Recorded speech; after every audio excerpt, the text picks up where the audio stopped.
Good morning, good afternoon, good evening, and welcome back to art class with Mr. Darby. Today we're going to be working on pirate treasure maps.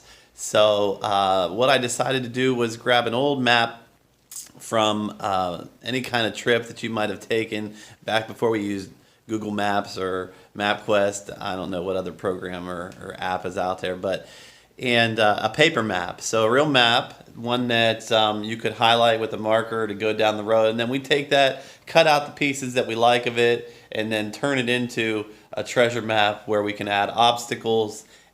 Not only can you add the obstacles to it, but you can take advantage of the actual map itself. So if there are streams or creeks or rivers or bridges, use those to your advantage, make it a little more exciting.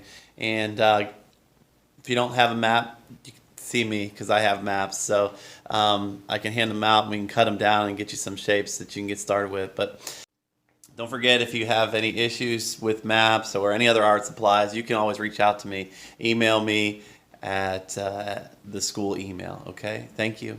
Let's get started. All right, I've got my map of Toronto. So if you look at the maps, I kind of have like a close-up key of an area in Toronto, downtown, and it's got the water edge, which I kind of like. It's got the main roads, it's got parks and things like that. I can use that to set up my obstacles if I want, but then I also can open this up, and you can see this is pretty big. Here, let me move it around a little bit more, but you can take advantage of this kind of area. I know it's kind of blowing this up so you can see it a little easier. Here's Toronto Islands, and you can mess around. Sharks in the water, maybe. Boats, sailboats, all right, pirate ships. It doesn't have to be Toronto, right? We're just using it as the base and the foundation of the project. So pick an area of the map that you like, and then we're just going to cut out a piece that's big enough, like a size of a printer paper shape. Now, you wouldn't have to. Of course, you could use the whole map, but that can get a little bit overwhelming. So I'm going to pick my piece. I'm going to get some scissors and start cutting. All right. I'm going to just take the scissors and cut them following the grid that was laid down here on the map. And it's a little red line.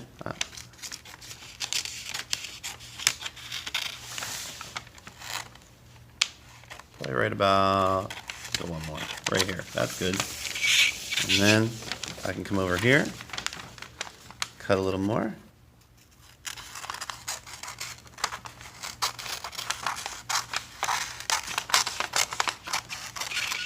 Doesn't have to be a perfect cut.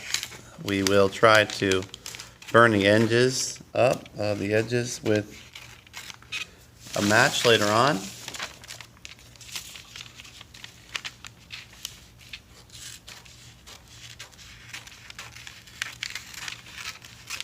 And don't forget, this can be any shape and size. It doesn't even have to be a rectangle.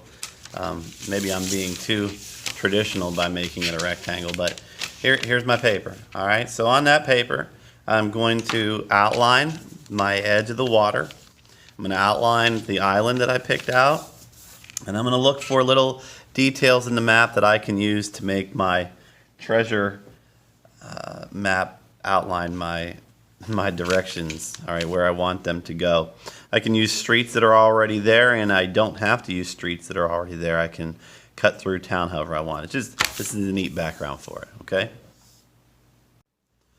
All right, I moved my map out of the way, and I've got my white paper here just to work on some different designs for the map obstacles. So I'm looking at things like deadly caves or bridges that might be broken, you know, like a swinging bridge. You could have all kinds of things from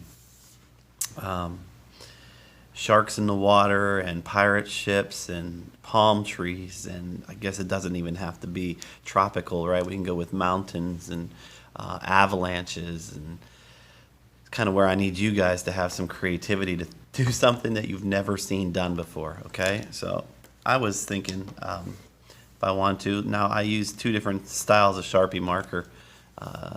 This is an ultra fine, all right, and then this is just a fine. So you can see the difference here, and this is really good for different kinds of details. line variation is important. So if you have the same thickness of line all the time, it's not as interesting to look at as if you had thin lines and thick lines.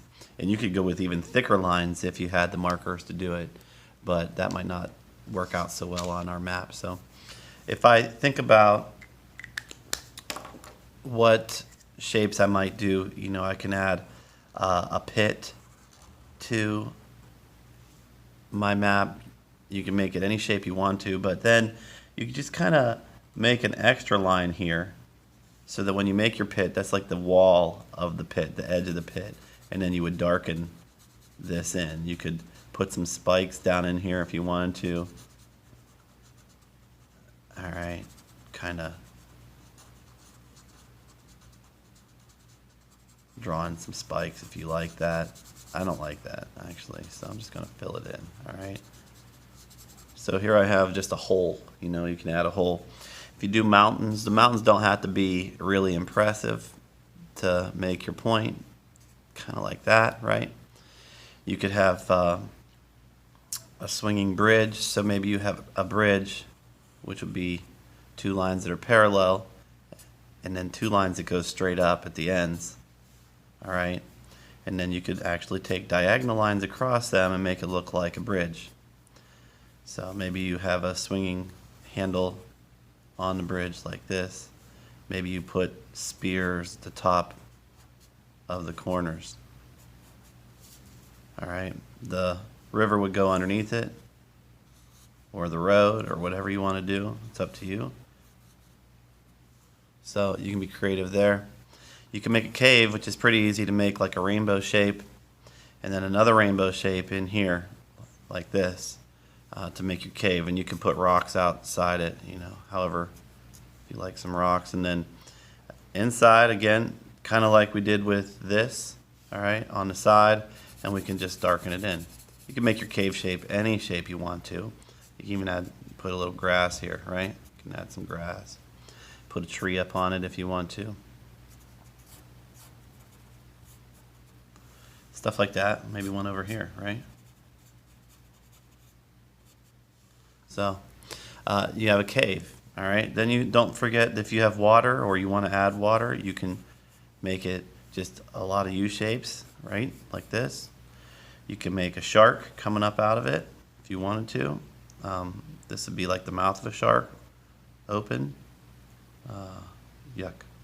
Let me make that a little better, a little bigger. So open that up. Make it have an angry eye.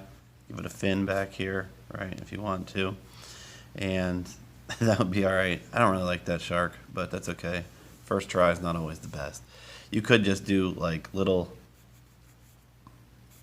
fins in the water like that, suggesting there's a shark underneath there. Maybe you do a boat, right? So here's the boat in the water coming. Give it a back. All right. Make that come over. Make this come up and this come up. Put some flags at the top. And then make your sails. All right, so something like that. Maybe you like that sort of thing. You can add any details you want to. Sometimes we don't add details unless I add detail. If you guys don't see me do it, you won't add it. I love when you're creative on your own and you come up with something I've never seen.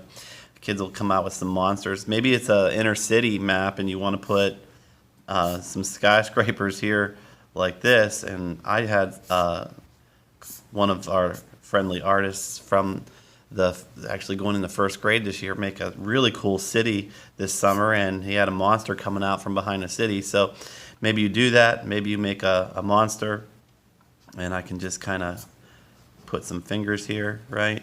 And the monster's coming up. He's got a shoulder and a big old head, and he's coming up and down here, holding on to the building.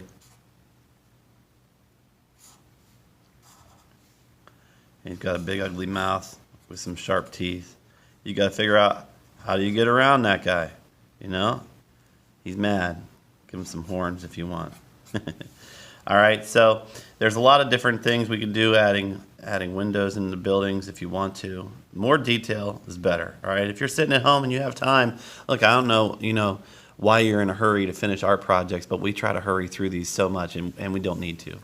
All right, so let's set these off to the side. We got some nice ideas here, and we can start by over drawing over and outlining the edge of our map where the water hits the land, just to kind of give it a nice outline. It doesn't have to be perfect and it doesn't have to match, all right? I keep saying that because a lot of times we feel like you have to make it exactly what you already have there, and that really can be frustrating, to think that you don't have any freedom or flexibility to make it your own map.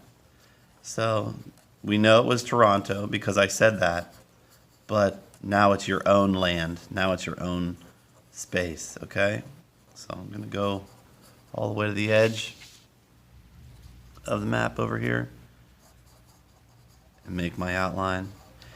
We can stain these with coffee grounds. You can stain them with thinned out temper paint. Just remember when you do that, the Sharpie is not going to bleed if you have Sharpies or a permanent marker, but other markers might bleed, all right? And you can actually use old shoe polish if you've never tried that before. If you have any kind of old brown or sepia shoe polish, that would work.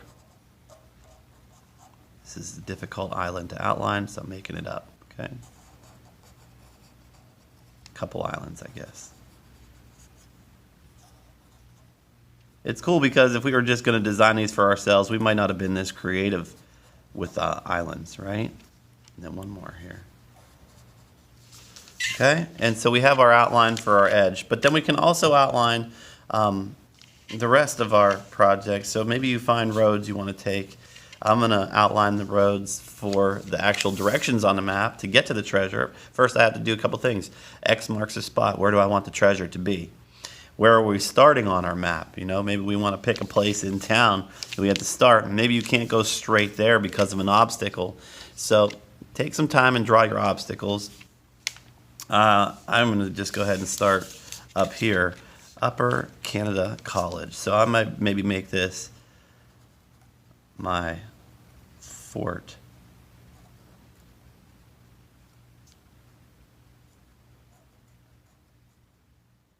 Where I start from. Give it a door. Okay? And that would be the beginning spot for my map. This is where I want to start from. And then I might come out here and say, okay, X marks a spot. I need to get, where do I want to get? I got to go down here, right? Somewhere down here. Maybe X marks a spot here. So make your X. There's our X. All right. How are we going to get from here to here? Let's go ahead and add some details.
Nice. Starting to look like a map.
Okay. So in order to make the map lines, I tried to follow the roads and different railways that were already there, just kind of make myself a nice line that I could travel. It's all about using your imagination. So obviously we can make a straight line from here to the treasure and make it as easy as possible, but that takes a lot of the fun out of it, right? Okay, so here's your treasure map. From here, you can color it, all right? You're just coloring the areas in that we already drew. And then after that, you're ready to stain it so that you can add an old look or feel to it. And then it's easy to take with your family, with maybe a parent, take some matches and just kind of light the edges and then dab it out so that it doesn't burn the whole map, but just the edges. So there's a lot of fun that we can have here doing this, and we're going to take it outside here at the school. We'll take it out in the courtyard and have a little fun with that. So, all right, guys, I hope you had a good time today drawing a pirate treasure map with me. I hope you're more creative than I am, and I hope that you share your ideas with me. I'll see you guys soon. Be safe.